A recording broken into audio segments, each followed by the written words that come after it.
जय महाराष्ट्र मित्रांनो, king farmer YouTube चॅनलवरती तुमचं सर्वांचं स्वागत आहे. आज जे आपण बघतोय ती उन्हाळी कोबी आणि व्हरायटी कुठली मित्रांनो, आणि कसं आहे सध्या किती दिवस वगैरे लावून झालेले कोबीला. प्लॉटची कंडिशन पण दाखवतो.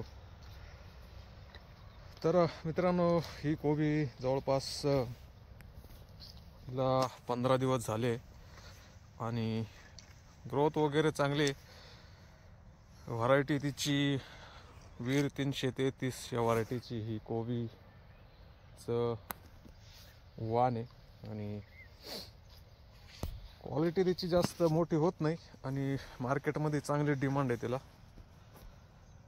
आत्ता तरी कोबीचे रेट खूप कमी आहे मित्रांनो, पण पुढच्या 40 दिवसानंतर म्हणजेच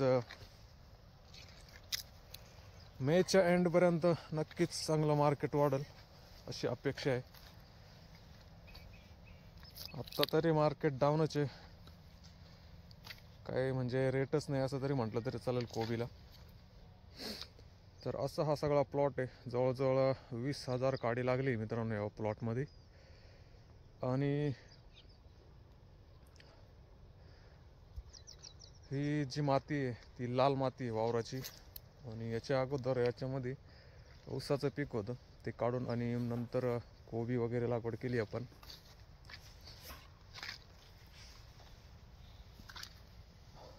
तर अशी चांगली ग्रो होती. व्हायरस वगैरे कुठलाही नाही आहे.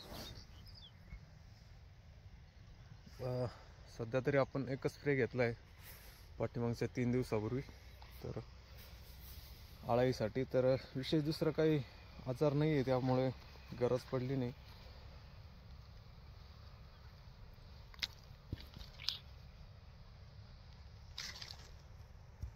असा हा पूर्ण प्लॉट आहे 20,000 काडीचा पूर्ण असं. आणि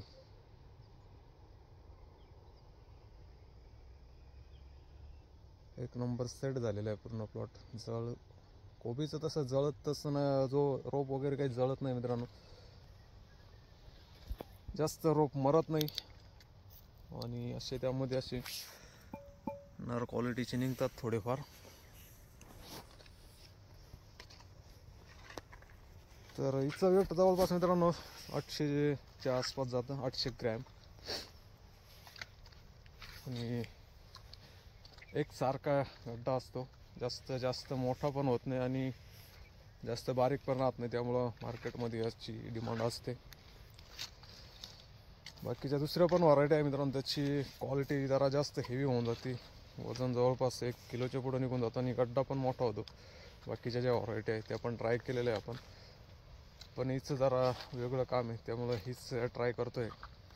आता हा 3रा सीझन आहे आपल्याला, तर हीच लावतोय आपण.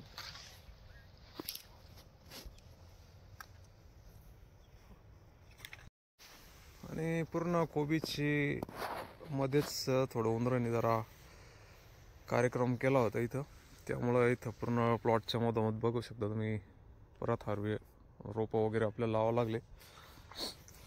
उंदरांनी काय केलं, पूर्ण इडला एरियामध्ये हे रोपांची पूर्ण कट करून टाकले. ते नाळ वगैरे अचानक कुठून आला तर कळाला नाही. विशेष म्हणजे ऊसाचा वावर असल्यामुळे पहिलेच याच्यामध्ये नाळ असतात, त्यामुळे इथं पूर्ण झाडं कट करून टाकले होते. त्यासाठी पण आपण ट्रीटमेंट केली. त्याच्यासाठी उंदरांना आपण झिंक फॉस्फेट ठेवलेलं होतं. तर ते बहुतेक तिकडं ठेवलेलं होतं, पण डिश वगैरे गायब झालं. तर ते पण होतं आणि त्यामुळं थोडा फरक पडलेला आहे. नाही तर 3 वेळेस इथं आपण उंदरांनी इथं कट केलेले झाडं, नाहीतर ह्या लेवलची कोबी असती. 20-25 झाडांचा त्यांनी कार्यक्रम लावला होता उंदरांनी. बाकी सर्व प्लॉट व्यवस्थित आहे, कुठंच काही प्रॉब्लेम नाही आहे. सगळा प्लॉट व्यवस्थित सेट झालेला आहे, व्यवस्थित अंतरावरती लावलेला आहे. जास्त दाट पण नाही आणि जास्त पातळ पण नाही. फक्त या ठिकाणी थोडा प्रॉब्लेम आलेला होता उंदरामुळे. तर अशा पद्धतीने नियोजन केलेलं आहे. बाकी भविष्यात भाव काय राहील, मार्केट काय राहील याची अजून पण गॅरंटी नाही. आता मार्केट खूप जास्त डाऊन आहे. त्यामुळं एक अपेक्षा आहे की पुढच्या 1-2 महिन्यात चांगलं मार्केट वाढेल. आपल्याला ही कोबी 60 दिवसामध्ये हार्वेस्टिंगला येते, पण अजून 10-1 दिवस आपण इकडं तिकडं करू शकतो. अशा हिशोबाने आपण जवळजवळ 70 दिवसामध्ये हा प्लॉट खाली होईल ह्या टार्गेटमध्ये धरलं आहे. तर हे बघा इथं ठेवलेलं आहे आपण झिंक फॉस्फेट आहे आणि त्यामध्ये असेच आयडिया पण दिली ती एकाने. त्यामध्ये देशी दारू पण ठेवली, कारण वासाने उंदीर येतो व असं बोलला होता. तर यावेळेस चांगले झाडं कट करून टाकता. तर इथं ही नाळ आहे, त्या ठिकाणी सोडून दिलं, आता दुसरीकडं सुरू केलं आहे त्यांनी. असा पण प्रॉब्लेम होतो, चांगले झाडं कट करून टाकतं.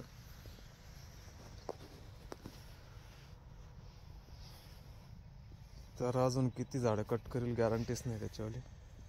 असं नुकसान होत होतं मित्रांनो. तर ठीक आहे,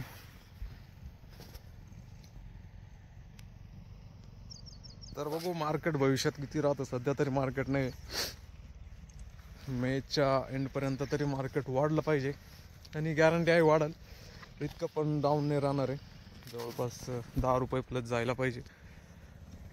तेव्हा काहीतरी खर्च वगैरे प्रॉफिट होऊ शकतो थोडाफार. हा 20,000 काडीचा प्लॉट आहे पूर्ण मित्रांनो. वीर 333 ची ही वाण आहे. खतांचं नियोजन असं आहे मित्रांनो, जास्त खतं वगैरे आपण काय टाकलेलं नाही. शेणखत वगैरे टाकलेलं आहे स्टार्टिंगला मोकळ्या वावरामध्ये. त्यानंतर फक्त 10-26 आणि सिंगल सुपर फॉस्फेट दाणेदार वगैरे घेतलेले आणि युरिया वगैरे घेतला आहे नॉर्मल. तर असं जास्त काही खतांना खर्च आपण केलेला नाही. शेणखत हे घरचंच, त्यामुळं तिथं पण जास्त काही खर्च झालेला नाही. फक्त जे रासायनिक खते आपण 10-26 आणि सुपर फॉस्फेटचे दाणेदार आहे त्याच्यावरतीच खर्च झाला आहे. बाकी जास्त काही खर्च केलेला नाही आणि स्प्रे वगैरे पण जास्त आपल्याला लागले नाही. एकच स्प्रे दिला आहे 15 दिवसातून, तो बी आळाईसाठी. जास्त काही इफेक्ट जाणवला नाही. त्यामुळं कसं जास्त खर्च करायचा नाही मित्रांनो, जेवढं होईल तेवढं धक्की चालायचं. आज काही ठिकाणी जास्त प्रॉब्लेम येतो व्हायरसचा, तर तिथं आपण नक्कीच स्प्रे वगैरे घेऊ शकता. पण इथं मला जाणवलं नाही, त्यामुळं मी स्प्रे वगैरे घेतलं नाही. खतांचं नियोजन चांगलं आहे. शेणखत असल्यामुळं चांगला रिझल्ट देतो, पॉवर राहतो वावरामध्ये. कारण जे ऊसाचे वावर होतं आपलं पहिलं, त्याला पण जास्त शेणखत वापरले, याच्यात पण नंतर आपण टाकलेले. त्यामुळं वावरात जो दम आहे त्यामुळं रिझल्ट चांगला भेटतो पिकांना. त्यानंतर रासायनिक खतं पण वापरले आपल्याला आपण त्यासाठी, कारण पिकअप चांगला घ्यावा आणि रिझल्ट चांगला भेटावा. तर असं नियोजन केलेलं आहे. बाकी भविष्यात बघू रेट काय भेटतो ते तुम्हाला नक्कीच दाखवेल मी या प्लॉटचे. अजून 15 दिवसानंतर याचा ग्रोथ कसा होतो ते पण मी तुम्हाला दाखवतो. आणि शेवटचे जेव्हा आपण हार्वेस्टिंग करू हा प्लॉट, तेव्हा तुम्हाला दाखवतो की रेट वगैरे काय असणार याचा आणि नक्की काय रिझल्ट भेटला, वेट किती भेटला आपल्याला, हे सर्व तुम्हाला प्लॉटच्या एंडपर्यंत आपल्याला नक्कीच दाखवेल मी तुम्हाला. बाकी व्हिडिओ कसा वाटला कमेंटमध्ये नक्की सांगा आणि भेटू परत नवीन व्हिडिओमध्ये. तोपर्यंत जय हिंद, जय महाराष्ट्र. त्या कोबीमधून आपल्याला जे आपण लागवड केली त्याच्यातलं काही रोप आपल्या उरलं होतं, जे आपण जे जळालं त्या ठिकाणी लावण्यासाठी ठेवलेलं आहे. पण आता गरज नाही, कारण कोबी भरपूर मोठी झाली आणि रोप पण चांगलं मोठं होऊन गेलं आहे. पण विशेष म्हणजे आपल्याला ते ब्रँडिंगचं दाखवायचं होतं तुम्हाला. जे आपण कोणती व्हरायटी घेतली त्या प्रत्येक ट्रेला त्यांनी स्टिकर वगैरे असं चिटकवलेलं आहे. त्यामुळं आपल्याला दुसऱ्या व्हरायटीचे रोप आपल्याकडं चुकून पण येणार नाही. आणि जे आपल्याला कोबीमध्ये जे रिझल्ट पाहिजे व्हरायटीचे, तर 1 नंबर भेटतं. कारण काही नर्सऱ्यांमध्ये असं स्टिकर वगैरे नसतं चिटकवलेलं ट्रेला, त्यामुळं चुकीनं दुसरं पण व्हरायटी येऊन जाते, मिक्स होऊन जातं. तर ह्या नर्सरीचं नियोजन 1 नंबर आहे आणि स्टिकर वगैरे प्रॉपर त्यांनी लावलेले प्रत्येक ट्रेला. जितकी पण आपण 20,000 काडी घेतली, जितकं पण ट्रे आले होते आपल्याकडं, ते सगळ्या ट्रेला असे वीर 333ची ब्रँडिंगचं स्टिकर लावलेलं आहे. आणि क्वालिटी पण रोपाची जबरदस्त होती. आता याला भरपूर दिवस झाले, त्यामुळं हे असं मोठं रोप होऊन गेलेलं आहे. आणि आपले प्लॉट तर तुम्ही बघितलंच आहे कसं आहे. तर असं व्यवस्थित आपण नियोजन केलेलं आहे.